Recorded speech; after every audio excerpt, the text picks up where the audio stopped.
Hey, so today we are going to discuss a legal overbilling problem. So, what your lawyer doesn't want you to know, and of course, top the secret tricks that lawyers use to inflate your bill. First of all, imagine opening a legal invoice and feeling a knot in your stomach.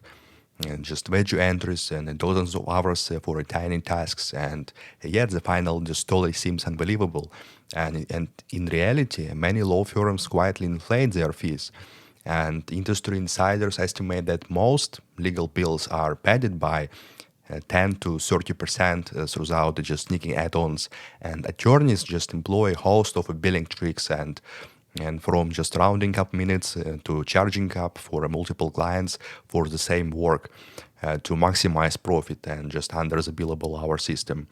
And this isn't just hearsay, as whistleblower emails from top firms even use phrases like "churned bill baby" to describe padding clients' invoices and the expose in this expose. So we will uncover the wild schemes that lawyers use to run up your fees and show you just how to fight it back, whether throughout the fee disputes, maybe bar complaints, or even the courts.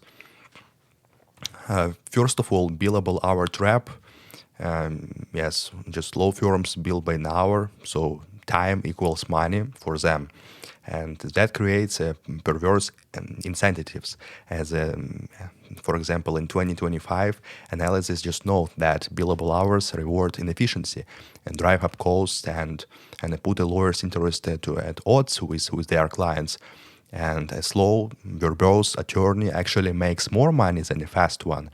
And for example, one firm noted that a junior associate billing 8 hours researching a legal issue just brings in far more revenue than a partner who can solve it in just 15 minutes. And this, of course, encourages tactics like dragging out cases and holding unnecessary meetings or uplifting work into small chunks, and all to generate more billable time. Meanwhile, clients are almost just helpless to verify those hours. Most people have no legal training, so a bill full of legal research, 4.2 hours, or team strategy call, 3.5 hours, just is opaque. So large corporations cope by hiring bill review teams or consultants, but individuals and small businesses just often just pay without a question. And as one commentator just put it, as corporations have entire departments auditing just legal bills, and while ordinary clients may never detect the padding. And in short, the very billable hour model rewards the longer equals better mindset and making just inefficiency and overbilling all too common. And attorneys can inflate your bill in many devious ways. So here are some of the most common tricks, and for each we will cite just the real sources describing them. The most common is block billing, as lawyers often lump multiple tasks into one wage time entry. For example, instead of just itemizing draft research memo 2.5 hours and email client, which is zero point 0.2 hours just separately, they might write draft memo, email client, prepare filing, 9 hours. And this makes it impossible for a client to tell which parts of the time were actually needed. And the courts have block billing, so one judge threw out just hours when work was lumped just together and unclear. Another thing, so there can be a rounding up or a time padding, as the tiniest tasks get rounded up to full billable units, and lawyers typically bill in 6 or 15 minutes increments, and so a 7 minute just phone call can become a 15 minutes or of billable time. And one article notes that attorneys may charge clients for a full hour despite of having just worked only 45 minutes. And they will even just break a few minutes work into separate entries, just an email at noon, a call at 1 p.m., and a fax at 3 p.m., to inflate the total by multiple billing increments. There can be more just tactics.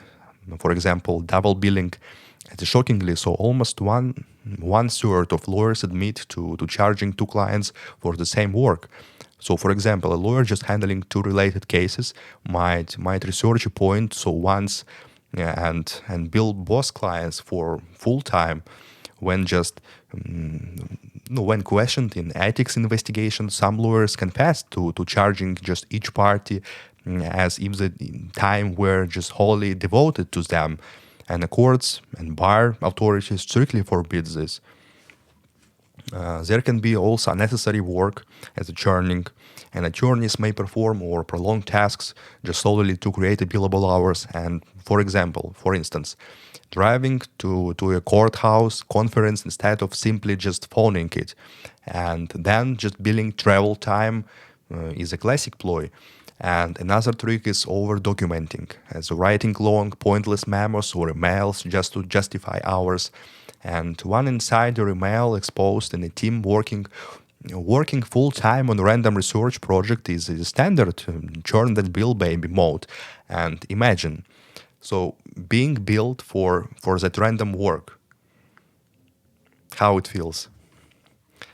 So, markup of administrative tasks, as many law firms are supposed to absorb routine costs like printing calls or IT, but some pay bills by editing charges for a clerk work or basic overhead, so they can charge you for a paralegal work as an attorney fee. And for example, so charging the client to hand delivery the document across town, even though so the hourly rate already covers such expenses. And in an infamous case, Michael Vick's lawyers were caught just billing for an office air conditioning, and a judge cut over just 1 million from their fees as a result. Of course, there can be overstaffing, so usually happens in large firms at assigning multiple lawyers where one would do. Sometimes a firm will have 4 lawyers prep a simple motion and bill all their hours, and clients just end up paying for duplicated work. So one recent client complaints noted just multiple attorneys attending meetings and depositions, and each racking up hours, and each of these maneuvers by itself can add thousands of dollars.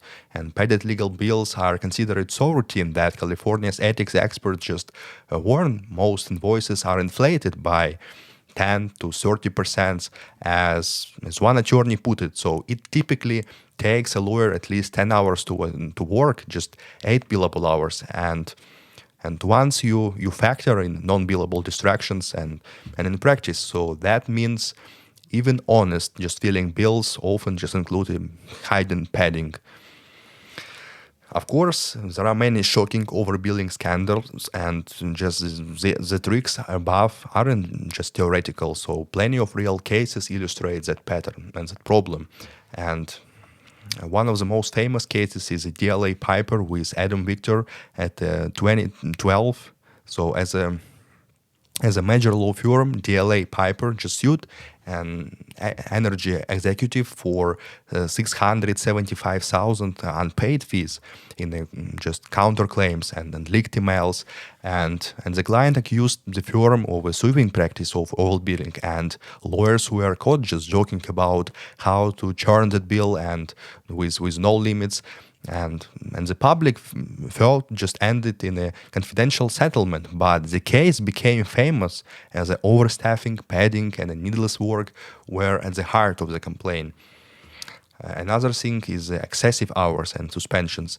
In West Virginia, a public defender's audit just found that one lawyer billed more than 15 hours a day on a dozens of occasions, so even just exceeding 24 hours on 2 days. And the state Supreme Court just slapped him with a 2-year suspension. And one audit witness even noted that another lawyer rubber stamped just identical hours just every day. And a third lawyer billed 900 hours of travel time in 3 months.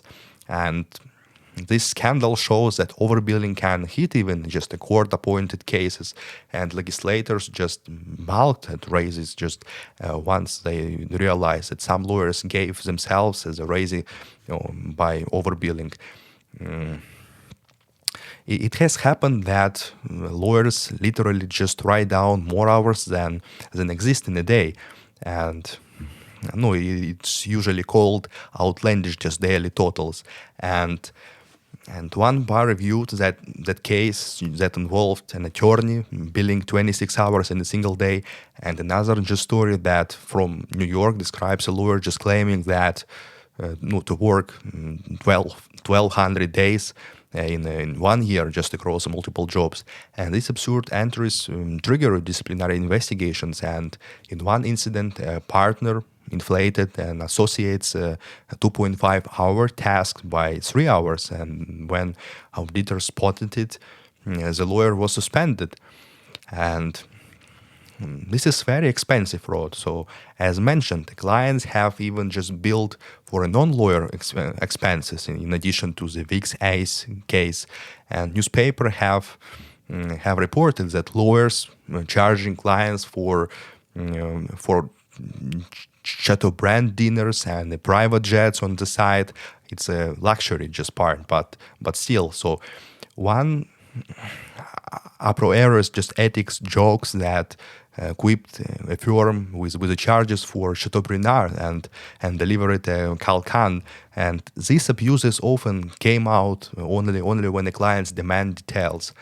And each of those examples ended badly for a lawyer: suspensions, huge fee reductions, and forced resignations, or even the criminal charges. And just for example, in Chicago's lawyer's wife was actually sentenced to a year in the jail after billing full days while vacationing with her boyfriend. However, most just paid bills never see that light, and maybe just 10% of them are under scrutiny. And clients may simply just pay quietly or switch lawyers. And it's a client's nightmare. So for you, the client, just paid bills cause a real pain, and instead of results, you get a frustration and a massive fees and a little transparency and excuses just when you ask questions. And one long-term client just recounted paying 70,000 just over 2 years of litigation without even a single deposition. And the lawyer's reply was essentially, "And just trust us, we are doing the work." And that story is too common, as you can feel just powerless to challenge an attorney who claims time is money. And remember, so the clock is literally how many dollars your lawyer makes.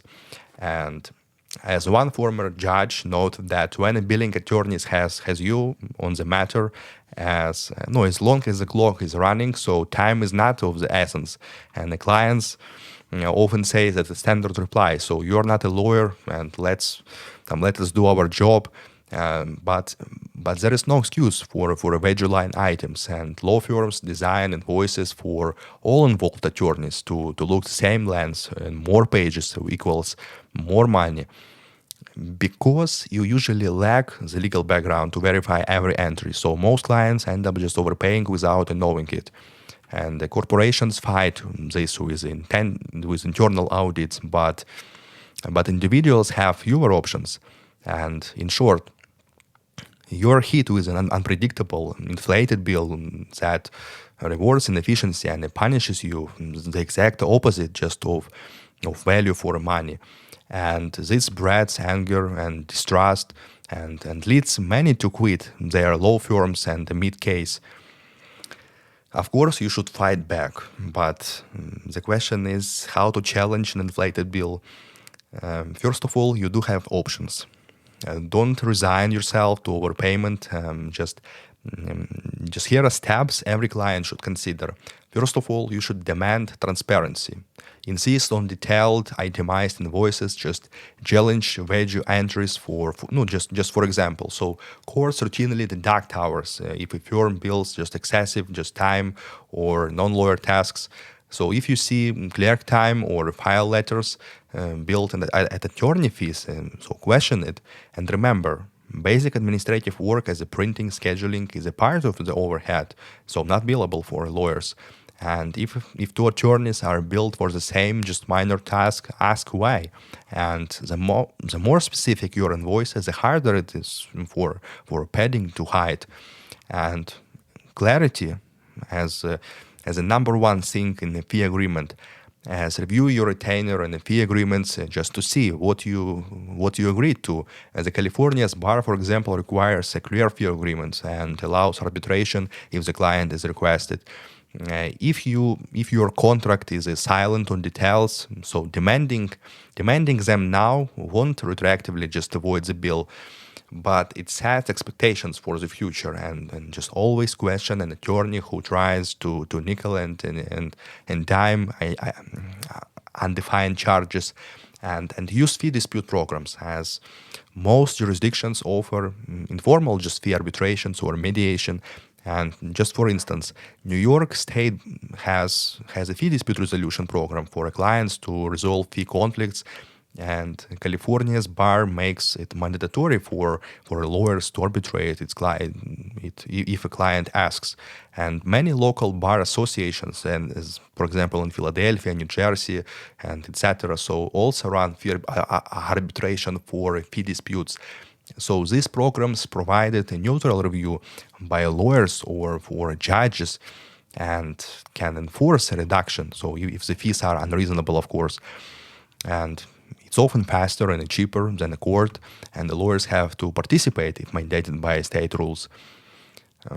You can file a bar grievance, just charging clearly excessive, and that fee is against the ethical rules in every state. And model rule 1.5 bars illegal, or clearly just excessive fees. And if you have proof of a serious padding or a fraud, like admission emails, or a copied billing address, so you can complain to your state bar's disciplinary board. So note, in many places, initial excessive fee complaints are referred to a fee dispute committees, but egregious misconduct like a deception or a fraud can still trigger discipline. And in the worst cases, lawyers have been just disbarred or suspended for overbilling, and a bar complaint is free. So through outcome it can take time, but it can also pressure your attorney to settle just or lower the bill. Usually that's what they do. You can hire a billing auditor. So if you pay large legal fees, it makes sense when the amount is exceeding like 40, 50,000. So there are specialist firms, and just an actual one is even called the devil's advocate, and that kind of corporations used to dissect law bills. And an auditor can spot a padding, duplicate charges, usually almost instantly, or tasks that should be handled just by a lower rate staff. And even on a smaller scale, some savvy clients bring in second just counsel to review invoices line by line. And this can uncover abuses you would never notice alone. You can negotiate or litigate, as sometimes simply just confronting your lawyer can yield results, as many overbuilding disputes settle quietly. So once your attorney realizes you are serious, and a savvy client might say, hey, some of the charges seem outside our agreement, and so let's adjust the total to what's reasonable. And if that falls, and the overcharge is big, you could sue for a breach of contract or malpractice. And this is drastic and rare, but possible. For example, in Texas, attorneys who overbill may face a lawsuits or a Texas bar discipline. And suing your former lawyer is a complex, so consult another attorney first. And note that the Los Angeles Times just once advised the fee disputes victims to seek a jury trial for a fairness, as the juries are usually very sensitive to this kind of issues.